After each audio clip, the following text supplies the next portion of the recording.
sa mga Amen. Hindi kabuntagon mga kaigsuunan, mag-iisgot lamang tagpipila ang mga pulong. Ang title sa ato ang Minsay kabuntagon naguluhan, Overcoming Fears with Faith.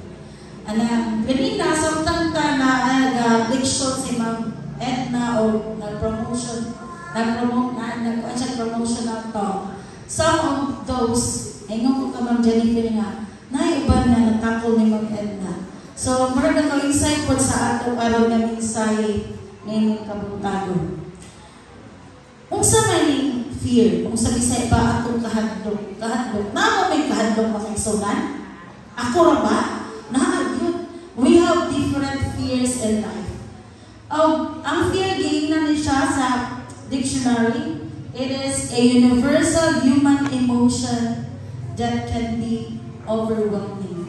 So, kung tamo ka, naadyugaan nga pagbati. Bisan pa may tanga, naata sa Ginoo, panusay, naagutay mga kahadlok. So, nini kabuntagon, atong pag-isgutan, ug atong i-explore ang mga common fears and how Bible stories and verses can help us understand how to conquer them with faith.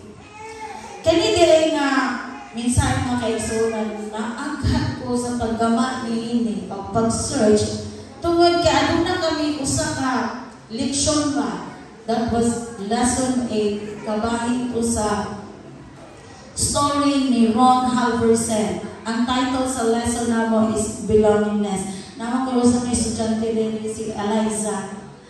Kanang mag-lesson ni og Bible ka hindi ko makiksunan gano'n. This is my second year pa sa grade 6. I've been teaching more than 10 years sa lower grades, specifically in kindergarten. So, from naanin kong approach itaw sa mga gagmay mga kabataan. Santod na, mura ni kalit o saka, idaritso na yun. So, nag-adjust ko sa primero na years, kabalogan na sa Vietnam, hilak ko kasi dito, dito ko pa paano mong list kayo kay. Sometimes mo kayo sa unang paglantang ako sa mga daritso man dahil o fraction. First lesson, agpito pa muna kong mat sa kuan pa ko kay college days. Sige pa na kaya na ako ma'am, iapos mo na nga. So, last year, kapila na dyan kayo sa una naman, sige dyan ko o kanin tuon, aning kanin math. Kaya dili na ito, kanin mag-maestra ta, labi na sa elementary years, ato atanan. Gikan, 9 subjects ba yan na? Imagine, unya ori dili ka magtuon na naaming mga bata na bright yun, bright pas maestra. Unya, maulawan ka pag yung di na may mga teacher. Di pati ulawan ni mo, di ka magtuon. So, you need to study more and more. Because kung mag-maestra ka mga kaisunan, di yun mo undang atong pagtuon. Doon pa atong trabaho sa atong pala. Pero so much more than, ako na nang isingit kay kani mo gud atong trabaho. Kung maestra ta, tabian yun, maisip kitang istorya. Daghatan ika-istorya. Pero itong limitan na, atong oras, alas 11:30 na. Pero, mga itong pasayong pananglit, mula pa may gamay ha, kay talaksa ramang di makaari dali. Okay, una na ito na isgutan na kahadlok na kaigsunan is the fear of failure. Kinsa may kaninyo dali nga, walang nahadlok kung isikyat ta, masayo.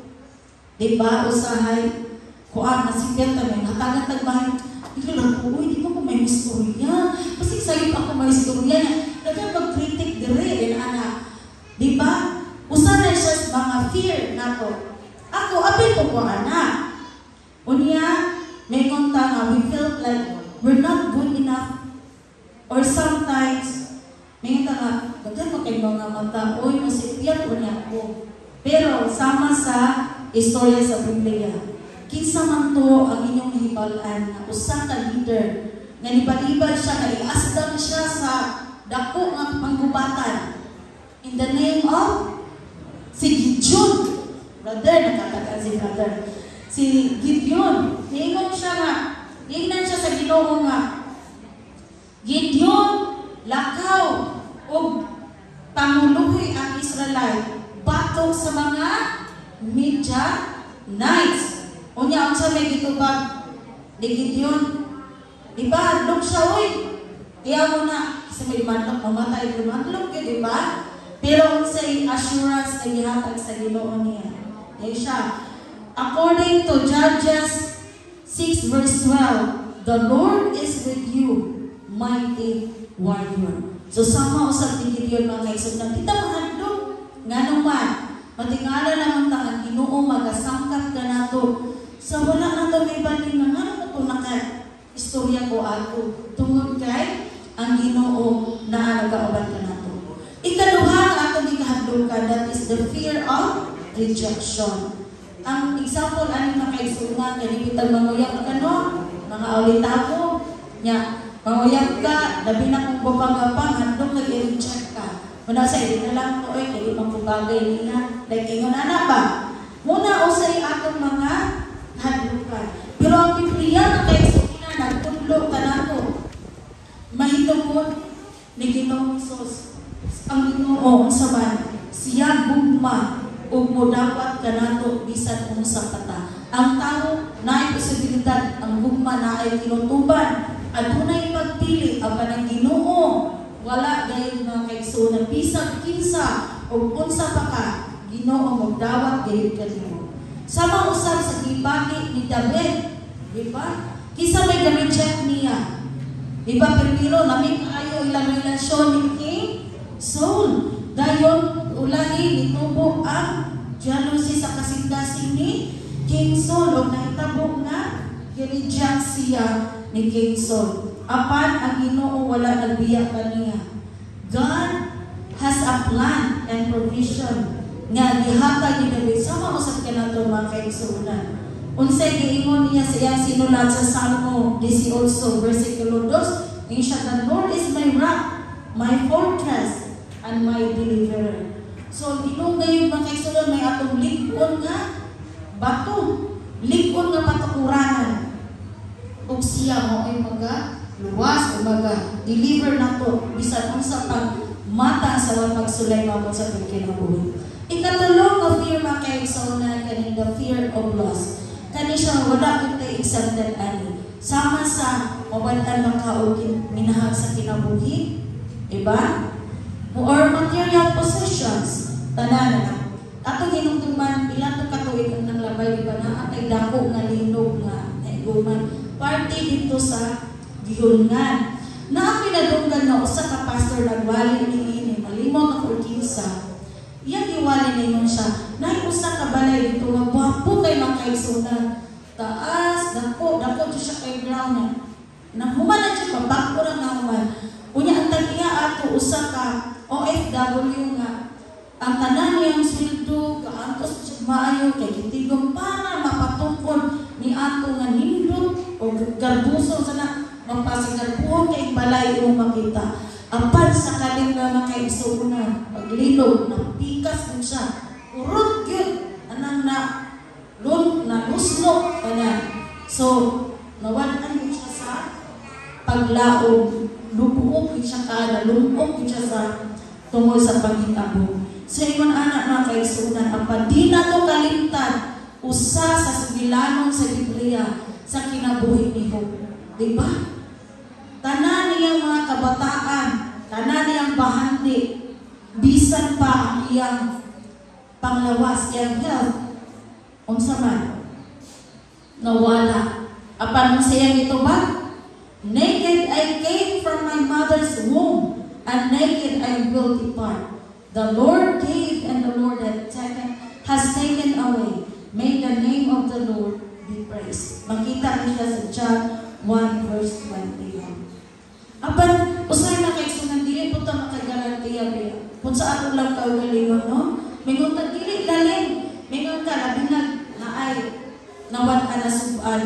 Sister, brother, padahin kas pag-alala sa Ginoo, kaya kita na ako si Kuan, muni sa pagbalik sa Ginoo. Pero kung kita, muoy naa sa iyang shoe, sa iyang pagkabutang, dili lalim. So, usanay siya ikatulo. Ikaupat, the fear of uncertainty. Kana bang mahadlok ta kung saan ang malabot, kung saan ang ugma. Sige, ito na. Pinanglan ko, magtigo, kwarta kay para ugma na kalisod. Mga ingon anak ng mga panguna-una apan unsay giingon diri sa Jeremiah 29 verse 11. For I know the plans I have for you, declares the Lord. Plans to prosper you and not to harm you, and plans to give you hope and a future. So, hadlok pa ba di ka mga kaigsuunan? Dili ang itugyan ang tanan ngadto sa Ginoo. Katingala lamang ta, sama namo kami mga maestra, di kami dakog sinto i-compare sa public school. Pero, napresa ko na ako'y duha ka mga kuliho na po. May una, maura ba na itong sinto, pagwinta na ito, una, maura ba ni? Pero, matingala ka, ako rakas ginunaawa po yung mga panalangin, mga unexpected, ng mga blessings nga ihatag sa iyong pamilya o makalikawas sa kita mga kaigsuunan. Sa mauna, ikalima nga fear is the fear of change. Kani usahay, sa nagbasa ko ani, igot yung ko ani, mas mabili na ka. Kini ba, mahantog itong pagkausapan usay sa atong kinabuhi? Dili lang, nagkaman na kausapan no, kausapan in asenso. Napoy kausapan, especially sa career. Pero sa ako na experience, normal din sa among isip mga magtutudlo nga, dili ni kabuot kung asa may i-assign. So naitabo na naan ako sa akong comfort zone for how many years? I think 7 years na ako dili sa Metro Gadodlo. Karon kay naamay mga changes, labi na kung naay mga dili nakasugakod ang eskwelahan sa tagsweldo. Kung parehas na mga regular. So naay nitabo mga kaigsunan nga transfer ko dito sa kanlaon. Pero tigyo layuan. Di ako na kadaan ko na ko dito. Sitig so kagyo anak ko na dito ang kanang dalan. Mga 5 hours the way, mag-series about to site 6. Then, usay, mga nakulod na ako. Dali, muntag na lang ko. Dagan kayo kong mga kuhaan sa kinabuhi ba? Question. Nahilakanay, na wala rin naanan na maglagi o sa akong bayan ng mga anak. Dahil ko nga, moto sa itong leksyon na itong hinduman ganina. Abahin sa kinabuhi ni Moses. Dili ay, garantiya na kung gibutan ka na sa Ginoo, smooth ra atong dalan. Naan itong mga rough roads. Pero nagpasalamat ko sa Ginoo mga na nakaabot yung kung tulog ka tuig dito. Ni pandemic, tanan awang sinto, puros yun. Pariha tanan kay gamay estudyante. Pero nakalikawas, eskwela pa ko anak ko, sipag ko, lukusaon ko ni, kabalo na makaigsuunan, ako sukan ito kay barato naman kayo. Sayuti sa puntag, sayuti sa kunto, sayuti sa gabi eh. Ingopos mo na, talungan yung tao, maloy ka. Imong inahan, walay dugo, nanimik, nagsikaon dito. Sayuti. Pero tinuod naman kaigsuunan.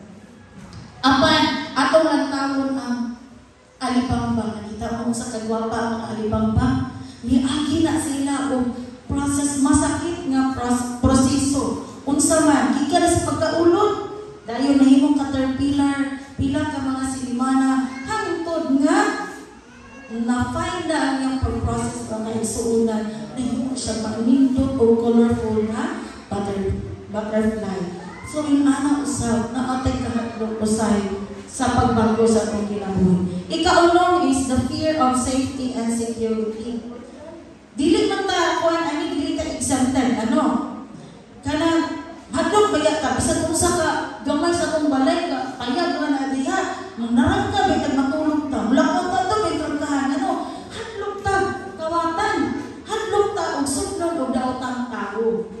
Okay, pito is the fear of health issues. Ani yung mga kaigsuunan. Once may balaan mo ang uban, isa nanay gipamati dili mo atong doktor.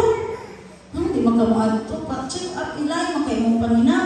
Di ko ka makahibalo niya ako nga, kung say akong sakit, bahadlo kay ano. Muadto na doktor, kanang terminal na stage 3, stage 4 na ang sakit. Usanas atong mga gikahadlukan sa katawan. Diba? Pero kung sa nag-iingon diha, sa Exodus chapter 15 verse 26, I am the Lord who heals you. So atong tao mag-change po sa atong mga naandan ng mga panggawi. Pananamit na pala nato nga mauna ni nagsakit na tag diabetes, sa kayo ng sugar or high blood. So atong usbon atong pananggawi o atong iampo sa ginungatagan tag control, self-control na malikayan nato mga butang na makapaharm nato. Sunod mga kaigsuunan kanin, the fear of financial insecurity. So dili ko ta exempted ani usahay. Kana bang ingon ta isalin, God will provide. Pero usahay kung nauna kita nga ang pupunta. Uy, mag-unsa na maniin anak ba? Pero unsa daw? Ang giingon diri sa Philippians 4 verse 19, and my God will meet all your needs according to your riches of His glory in Christ Jesus. So atong gihuptan nga mga promisa mga kaigsuunan nga dili ta magkabalaka o dili ta mahadlok kung unsa o ugma. O kani kasiya is the fear of kana bang batay mo ana mga tao nga tugingon jud nang bisan di ta ma-explain ba na bang naay mga buta nga we cannot explain in our human capacity. Kanang mga unknown things ba? Diba? Pero, unsay giingon diri sa Ginoo, your eyes saw my informed body and all things, all the days ordained for me were written in your book and planned before a single one of them began. Iba nagtuungan ta, wala man nagtuungan ta Ginoo ta kakita niya. Pero di na tutukian sa imong butang nga unfathomable, nang dili na to mabutkan. Kung natay mga question, ato ta sa langit, ato ipangutaya sa Ginoo. Sumo ka to ang siyang, siyang ka mga klase sa ato mga gihadlokan. Karon arita mga common to siya ka fears. Now let's go to the psychology. Naa na may 5 ka basic fears according sa psychology today. The first one is extension. Kung saan na extension mga kaigsuunan? Kini siya, gitawag siya the fear of annihilation or ceasing to exist. Ano bang nahadlok kang mawala? Nahadlok ka na nakaibuta nga mawala or else ka nabita mo kang na amnesia? Mawala ni mo tanan, mawala yung ibalo, mabalik ka sa pagkawalay buot. Wala. Nawala yung hinigong ka. And sadly, mawala dyan ka sa imong kaugalingon. You are totally blocked out. Murag na what? Murag kang na-run out. Kung sa computer pa, na-shutdown ka. Ayun, anak. The second one, according to psychology, is mutilation. The fear of, mutilation, it is the fear of losing any part of your precious body. Kana pag nahadlok ka mo, nagkakamot, pinaagi sa aksidente or sa grabe nga violence or abuse nga nahitabuan nimo. Sumuo na siya, according to psychology, usa na siya sa mga gikahadlukan. Unsa pa? Kaning anxiety about animals. Bugs, spiders, and snakes. Ako makaigsuunan, handlukat yung kay kong iro. Although na aming tulog akong iro, 1XL, medium, o small. Pero, kung laing iro mga kaigsuunan, mahadlok yung kong, lo pa na hinabot, manang ko yun eh. O sige na magpipila na, karoon kay kasunlugan niya, mukalit, bitaw lang yun. Di ko na kong kuya, mamurad yun, mawala, panimuon sa kahadlok. Tili man na akong tuyuon, pero, yun anak ba, under din siya sa mutilation. Ako sa mga bata, hadlok o ka ng toko. Then ako ka mga hadlok o kining daging. Kailang daging? Di man na mamaakong tao. Murag siya mamatay sa kalisang basta na daging. Ingon ana. So under according psychology, kaning klase ng hadlok is under mutilation.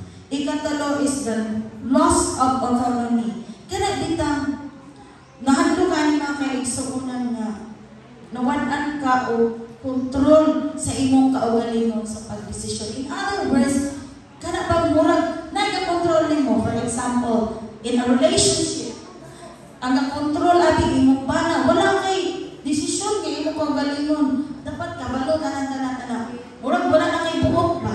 So that is loss of autonomy. I know nasaktan po ko ninyo. So dili na nang mo ko ang kay ang oras hapit na. Then the fourth one is separation. So mali ka nang hadlong ka nga the fear of abandonment, rejection, and the loss of connectedness. Pananglitan, mga breakups, mga anak sa relasyon or magbulag ba ang mama o papa, ang mga kabataan, na ay mga kahadlok ini kung asa na sila katibulaan. And kung ikalima mga kaigsunan, the fear of humiliation, shame, or any other mechanism of profound self-disapproval. So kitang tanaman, no, kita maulawan, uy, labi na in public, nya karon mga kaigsunan, labi na ba ka, high-tech na ba kayo pagpakaulaw sa tao? Diretso na yung kao. Social media. Iagi-agi o pasakalye, pero klaro kayo, maoy di pa sabtan, ingon anak ang mga pamagi mga igsunan. Apan og dili ta ka lingkawas ni anak, dili magpadala ta. Unsa man? Mahantod, mawala ka sa imong kaugalingon, magka-anxiety ka, di nakakatulog, hantod mabuang ug hantod mawala mas pag-alagad sa Ginoo. So unsay buhaton nato mga kaigsunan? Sagday na sige. Ikaw magibalo sa imong kaugalingon o sa imong gibuhat o ang importante adungan tay bugos nga pagdugtong nga relasyon diya sa atong Ginoo. Unya karon ba kaigsunan? Hapit na tamaw. Aduna kita mga Adventista, gisum up nato ni og duha. Aduna lamang tay duha ka mga major fears nga ato adjung grabe ni kahadlukan. Unsa man ang una mga kaigsunan? Being a Seventh-day Adventist. The first one is the fear of end-time events. Papuntanadlok na. Diba? May uban nga, ay kumandok, andam na ko. Uban gani nga, ni ato na, nangita na naglango. Ano, naganda makaglango? Ulahan atas persecution. Na ako mo sila ka, daganan, kataguan. Apan mga kaigsuunan. Dili pinakahibalo, pinakahibalo kanus aniha, pero hapit na. Sige na tagingon, end time is nearer. Hapit na yun na. Unsa man, di ba kita mga Adventista? We strongly believe in the prophecies from the book of Daniel and Revelation. Balo na kayo na anak. We know almost every detail of the prophetic charts that describe the pre- and post-Advent events. Kabalo ta anak. Pero we believe also and preach about persecution of the saints. Balota nga, naay-dako nga mga tribulation na atong aguman. Apan mga kaigsunan, it is also normal and acceptable to be concerned about your physical, your emotional, and spiritual condition during those critical times. Nga naman, di na ito madinay ang katinuan. Uri mga kaigsunan, posible ha, nga sa tabo nga mauna ni, naana ni siya nga persecution. Dili ba kaha nga ang atong focus instead, excited kita makakita ta sa namong ni Ginoong Hesus. Unya, ang atong focus, kung saan na ito paglumas, paglikay, o pag-survive sa atong kaugalingon niya ini nga panahon. Diba? Makapamalandong bitaw ta sa gabak tuon ko ani bitaw sa. Yung mana siya, unahan ito na ito atong kaugalingon ma-survive ta. Unahan ito na ito makalikay ta. Bisa nang ibalong ta, manaan ang Ginoo. Wala ta na-excite sa iyang nawong kung dili lang focus noon ta sa atong kaugalingon o sa atong na maluwas ta. Ikaduha nga atong ikahidlukan mga kaigsunan is the fear of not being safe. Usa po po ana? Sayang ba? Sa pila ka tuig? 50 ka tuig, 40 ka tuig, 30 ka tuig, 20 ka tuig, arita sa sibat bisag ulan, Miyerkules, Biyernes, Sabado. Kami kay naamang sa sibulan at puyo na ang among church naaging dito sa bagay, which is the puyo, bebe. Pero kay mo na pag naanan ka ba nga, diyan ang juga, marami many years, ikampas kalidagan, hanto na ba ni muadto dyan dito makaigsunan, Merkules, Biyernes, o Sabado. Unlike lang kaning third week sa bulan, kaya naamang ni mga visitations, mga teachers. So, inanak ba? Nagpamalandong po ko sa kagagilingan. Bitaw sa sayangan mo. Kung dili ko maluwas, sayang ang atong kahago. Sayang atong paningkamot kasi kitag aras sa sipan. Dili ka maluwas. Kaya wala kita nagtuo mga kaigsuunan ka ng theory nga once saved, always saved. Nga naman, ato yun na siya trabahoan. Ato yun na siya lihokon. Kaya ang pagtuo nga walay buhat kung saman. Patay. So, una ang ikaduhang ikihandlukan nato isip mga Seventh-day Adventists. Ingon din, no one is perfect and everyone needs repentance and transformation. Mubay na mga kaigsuunan nga daghang mga programa sa ato nga iglesia may tungod aning repentance and transformation. Katong back to the altar. Sa bato, di ba? Natay mga gitawag ko mga group meetings nga naay mga pahimangno nga kita kinahanglan maghinungsun ug ato ang pag-uhon ang atong naanda na kinabuhi nga lantaw nato maglayo na kita sa Ginoo.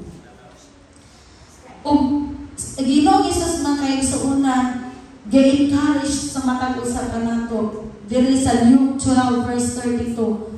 Fear not, little flock, for it's your Father good pleasure to give you the kingdom. O unsa pa tungod sa iyang gugma, iyang ipadala iyang anak diri sa kalibutan sumara sa John 3 verse 17. Dili aron sa pagkondem sa kalibutan, kundi aron kita pagaluwason. Yari si Ginoong Kristo mga kaigsunan para sa mga kasala. Tinuod ang sala gidugtong sa Ginoo pero dili ang makasasala. So kung mga kaigsunan, although we believe in this chaotic world, dili nato kalimtan nga bisan kita na makadlok atong isubmit ngadto sa Ginoo at tanan natong mga kadlok ngadto kaniya tungod kay siya magauban sa matag usa kanato. According to Apostle Paul, nag-ingon siya sa iyang readers sa letters, diba? Doon na siya nagtiuno ka mga sulat. Ingon siya, to consider freedom from a fear-based religion. For freedom Christ has set us free. Stand firm, therefore, and do not submit again to a yoke of slavery. Atong hinumduman mga kaigsuunan sa atong una nga mga ginikanan. Diba? Doon na sila'y balaod dito sa Garden sa Eden. Apan, ang Ginoo gugmaman, gahatag siya og free will. So, naatay freedom to choose right between wrong. Kung nakahibalo ta, o nagpadayan po ta, ito ng putlong sa may ato ang mga dili na ito na against sa will sa Ginoo. Ang ato ang mga kaigsuunan kabasig ini sa atong personal nga relationship sa Ginoo.